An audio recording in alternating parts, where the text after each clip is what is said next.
You want to start freelancing as an instructional designer, e-learning developer, but the idea of saving for taxes is seriously daunting to you? Well, don't worry, I got you.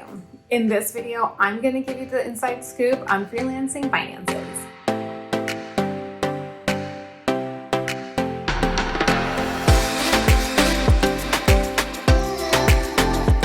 Hey guys, I'm Vanessa, and I help aspiring instructional designers and e-learning developers get off of the sidelines and get into the L&D game. So, tax time. It's undoubtedly everyone's most stressful time, including your accountants. And it's definitely stressful for freelancers because you have to compile so much information. And when you're a mom and pop shop and it's just you, it's a lot to remember every single thing that you bought for your business and every single deduction and all of the good stuff. I know. So let's get straight into it. What do you save as a freelancer? As hard and downright painful sometimes as it is, my recommendation and what my accountant has told me is that my best bet is to save 30% of each of my checks to put towards taxes. And that 30% goes into a completely separate account that I then use to pay my estimated quarterly taxes. Anything left over, I don't touch. Because if it happens to be a year that I am doing really well, or I might need to pay more taxes at the end of the year, I have that money to fall back on in order to make sure that I, can pay my taxes at the end by April 15th. I've heard of some people that have saved more or less.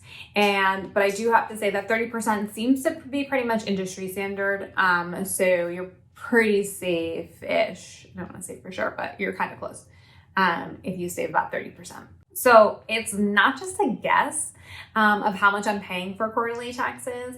When I go to my accountant at the end of each year, once she hands me my taxes to sign and file, she also provides me with my payout for the quarterly taxes for the following year by quarter. And she uses that year that she's completing the taxes for as the base for what I should be paying. And we kind of estimate about what I'm looking at, or, we project about how this year is going to go. So we may add a little bit compared to what I made last year, because the idea is I should hopefully always be growing, but we definitely work with whatever I made last year as for my quarterly taxes for the following year. Throughout the year, I'll check in with her and make any adjustments as needed. So if I'm having a really amazing year, and that happened my first year freelancing, we projected really low, and I didn't do the check-in with her, and I definitely should have,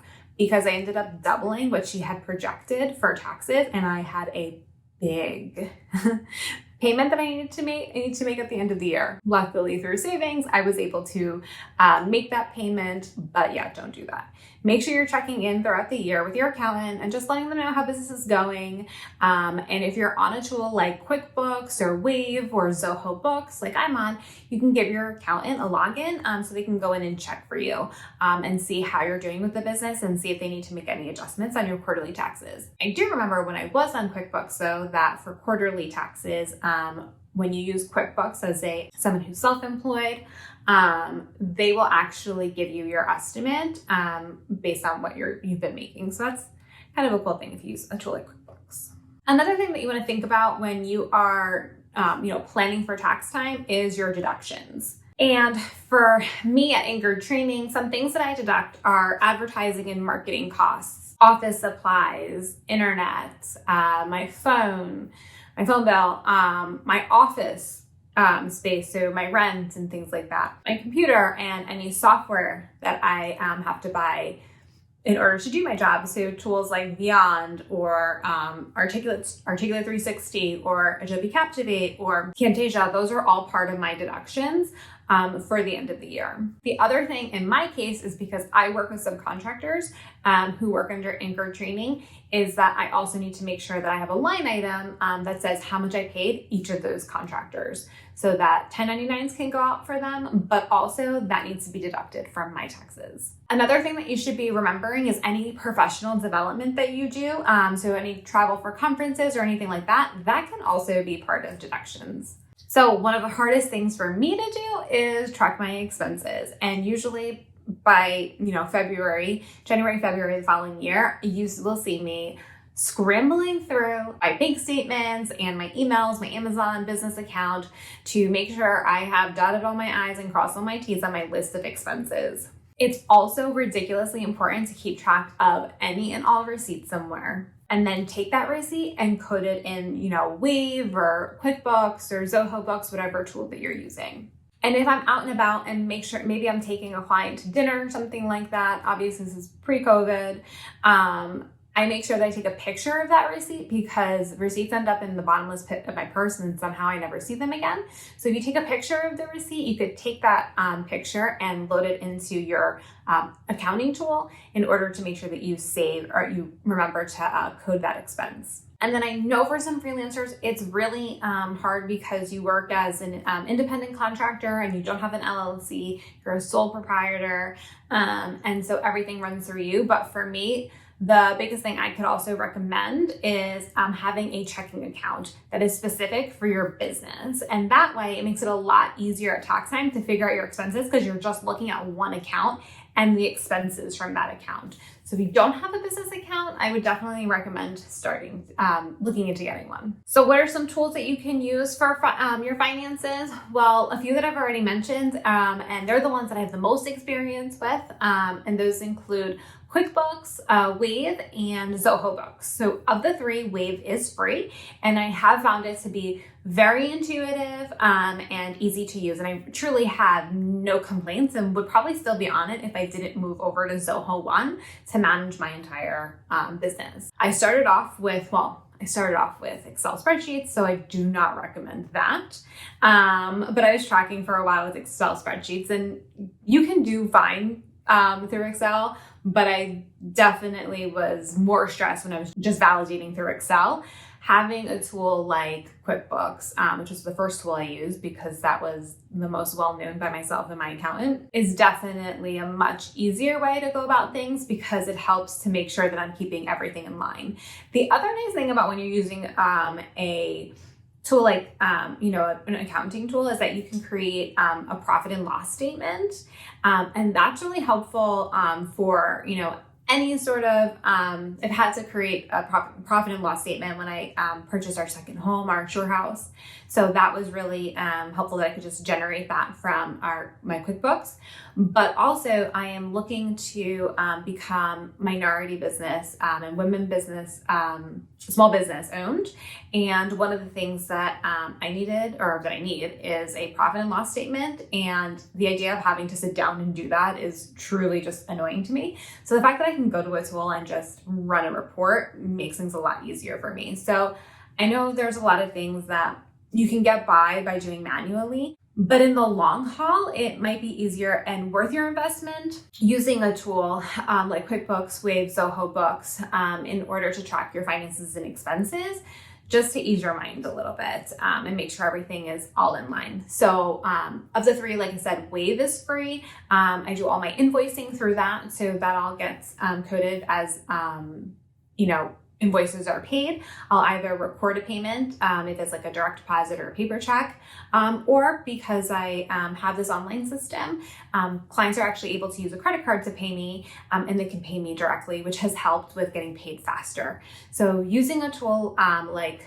QuickBooks, Zoho Books, Wave, just any accounting tool definitely is something I recommend in order to help track your expenses, create your invoices, and also help estimate how much you should be paying out in taxes at the end of the year. The other nice thing about invoicing through these tools is that you can create templates. So for a lot of my customers, some of them want their invoices done differently. So I can create templates for each of my customers. That way, every single month, I'm not reinventing the wheel. I can just click on their template, put in the billing for that month or whatever I'm billing them for, and I can send it right off. Super easy and not even something I have to worry about. And accounting is probably the one thing that I worry about the most because I don't want to mess up with money. So the other thing that I want to talk to you guys about as a freelancer is savings. And this one is something that's so important. And it's something that in the moment, you're like, why am I saving all of this money? I really want, a new car or a new bag or whatever the case may be. But your future self will thank you if you save now. So as a freelancer, there is no employer that's going to give you a 401k or benefits or a life insurance policy. These are all things that you have to pay. But at least I know for your health insurance, you can deduct that as a freelancer. So don't forget to make sure you deduct your out-of-pocket health insurance. But you want to make sure that you're putting into an IRA account or into a retirement account, a portion of your check, whatever that you can, or each check, and put that into your retirement savings account. There's no fallback for you. There is no employer. There is nothing. It's just you. And so you need to be the adult here and think about your future and what kind of future you want to have. And there's no reason to work until you are 100 years old. Save for retirement now and, take the time to enjoy those, your last few decades and travel and see the world. And you'll feel better about that if you've taken the time now to save and accrue that interest. So what I have found here to be helpful is to sit down and get real about your finances. You need to create a budget.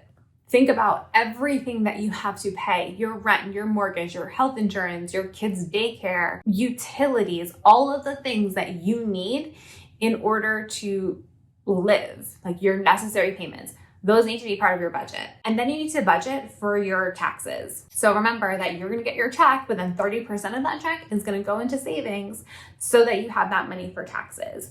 So the other 70%, that's what you're working with for your must-have, your necessary payments every month, your fun money, and then of course your savings. So after you calculate your expenses, the things that you have to pay month to month, year after year, after you have all of those expenses, then I want you to sit down and take a look at that debit account and that credit card and look at all of the other things that you buy. So I want you to think about all the times that you order Starbucks and go through that Starbucks app and that Dunkin' app, because it makes it so easy for you not to realize how much you're paying. So your daily coffee runs and your daily trips to Target have a problem. And, your kids' sporting events. My husband just spent like $200 buying stuff for my daughters, for all of her soccer gear. And for dance, I also maybe spent $200 on my daughter's dance stuff, but, dance mom. All of those things, right? Go through a few months of finances. If you could do this activity for a whole year to see where your money is going, so you can start creating your budget. So you've got your must-have expenses, you need these expenses, your grocery money, all of that in order to live. And then your fun money, which includes going out to dinner, going for coffee, dance classes, and soccer practices. All of the things that are not exactly a necessity, but it's a necessity. I don't want to call it a necessity for you, but it's a dream for you. It's something that you really enjoy and something you really want. So you got that second column, right? And your third, of course, is your 30% that you need to save for your taxes. So there's that. And so I want you to add the first two columns together, right? So your fun money and your must-have money. And that's how much money that you need every single month in order to continue the life that you're on. There are some things out of the fun money that you could probably cut out, like your daily runs to Starbucks. I'm just going to say it. And it was probably excessive how much we spent on our children's soccer and dance stuff. I'll admit it. And there are definitely things there that we could cut. So you have those two numbers, and then I want you to think about the rest of your money and what you will do with that. And that money, that is your savings. That's the money you're going to put to the side for a rainy day fund, right? So you're saving 60 to 90 days worth of expenses. God forbid something were to happen. You're saving for, you want to redo your bathroom in your home, or, you want to purchase a new car or something like that. That money can be saved for that. But a portion of that, every single month, should be going to retirement. It has to. You just have no one to fall back on. So let me break down the budget again. You have your must-have expenses every single month. You have your fun money that you've trimmed the fat on a little bit, okay? This is your discretionary fund. Then you have your savings, whatever is left over. Of that, you put a portion of that into a rainy day fund for your 30, 60, 90 days worth of, rain. You put it towards, a new goal that you and your partner have.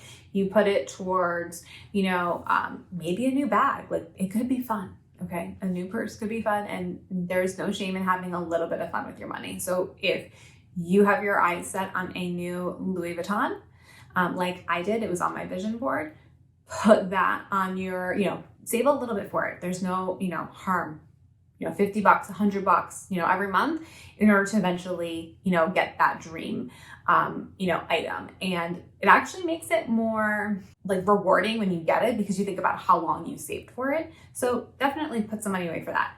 And then make sure you have a little chunk of money that goes every single month towards your retirement fund. This is huge. Also, side note, my brother is a financial advisor who talks a lot about saving and retirement funds and saving for the future. So I will say that when he sees this video, he's gonna be so proud of me. So what's your homework from today? I want you to sit down after you get through this video. I want you to get smart about your finances. And I want you to think about, first off, making sure that you're saving 30% at least from every single one of your checks in order to pay your taxes. That is number one. You never want to owe the IRS money. It's just annoying. And you just feel like you're on this IRS list, honest.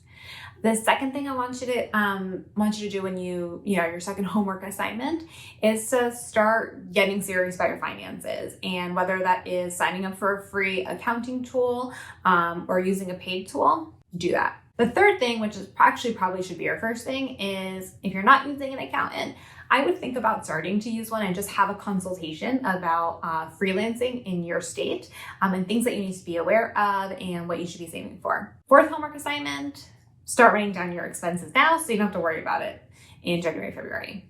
And then the fifth thing, which is the big thing, is start creating your budget and writing down your expenses, your discretionary fund money, and then how much you'll have left over for savings, and start thinking about what you want to save for and what you need to do in order to start your savings account. So, are you ready to take the next step and start launching your freelancing career? Yep!